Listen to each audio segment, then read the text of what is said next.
It's time for our Copy Hour Fun Facts.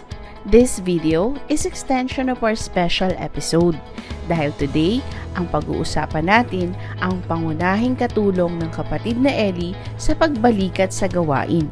Walang iba kundi ang ating kuya, Kuya Daniel Razon. Alam nyo ba na hindi pa-graduate ng high school si Kuya Daniel, nagdidirect na siya ng Ang Dating Daan program sa TV.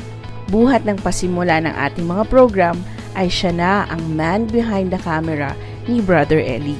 At siya din ang nakaisip ng mga sikat na konsepto ng ating mga TV programs, gaya ng Ang Dating Daan, Bible Exposition. Itanong mo kay Soriano, Biblia ang sasagot. At ang tulong muna bago balita at marami pang iba.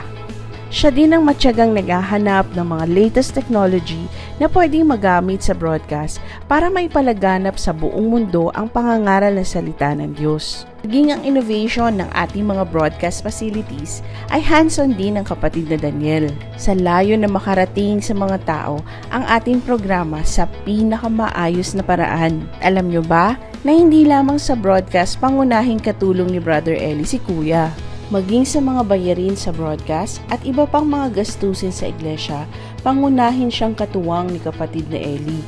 Ang mga kinikita niya sa paghahanap buhay bilang radio DJ, TV broadcaster, product endorser, concert producer, event producer, art exhibition, movie producer, bilang actor, bilang singer, bilang businessman.